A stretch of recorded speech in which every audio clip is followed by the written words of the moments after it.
Hello সবাই, কেমন আছে? আশা করি সবাই ভালোই আছে। চারপাশে একটা ঈদের আমেজ শুরু হয়ে গেছে, তাই না? এর মাঝে অনেক মুভি আছে হলে রিলিজ পাওয়ার জন্য অপেক্ষা করছে, যার মধ্যে আছে সাইদ খানের বরবাদ, আরো এক্সট্রা কয়েকটা মুভি আছে। কিন্তু আজকে হঠাৎ করে ফেসবুক চার্জ দেওয়া আমার সামনে একটা মুভি আসলো, জংলি মুভির টিজার। এখন কোনো ট্রেলার বের হয় নাই, তো সবাই চলো দেখি।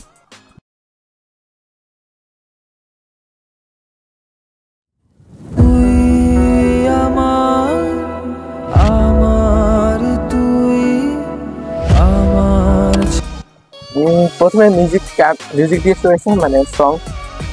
আর যে এখানে দেখতে পাচ্ছি লাভ স্টোরি, মনে হয় লাভ স্টোরি একটা ব্যাপার আছে এইটাই।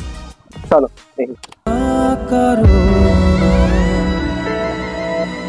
আসলে তুই নিজে শুধুই এটাকে বিয়ে বাড়ি, কিন্তু সরি সিয়াম ভাই, বলতে বাধ্য করলাম, এটা মনে হচ্ছে না এটা বিয়ে বাড়ি, মনে হচ্ছে কোনো বাচ্চারা ঘর রয়েছে। সরি,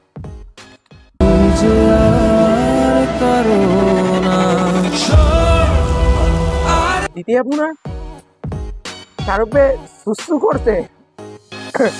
ওয়াও, এটা কি? সরি দ্বিতীয় আপু, মাইন্ড করো না, সিয়াম ভাই এই তো নিজেদের লোক।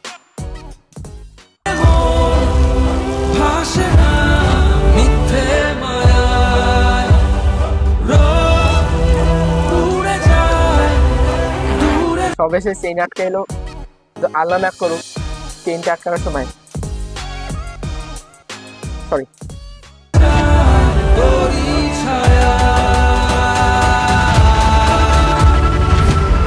এটা কি?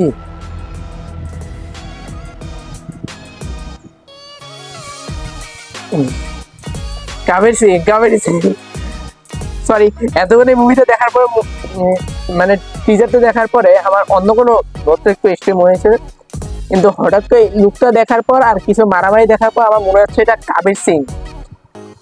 সিয়াম ভাই ভাল লাগছে, তোমার লুকটা অনেক ভালো লাগছে আমার, কিন্তু কি জন্য মনে হচ্ছে জানি এটা কাবির সিং এর টাইপের কিছু একটা কাহিনী হবে।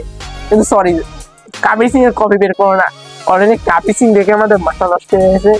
কাবির সিং ভালো একটা মুভি, 2বার রিমেক হয়েছে, আর একবার চাই না আবার বাংলাদেশে, কিন্তু টিজারটা ভালো হয়েছে। আর কারো কিছু ভালো লাগুক বা না লাগুক, আমার কিছু গানটা অনেক ভালো লাগছে। আর টিজারের নতুনত্ব তেমন কিছু ছিল না, তারপর ওই যে আমি এর আগে মনে হয় কোনো মুভিতে দেখে নেই পোশাক পরা সিন, তো এইটা নতুন ছিল। দেখা হচ্ছে নেক্সট ভিডিওতে।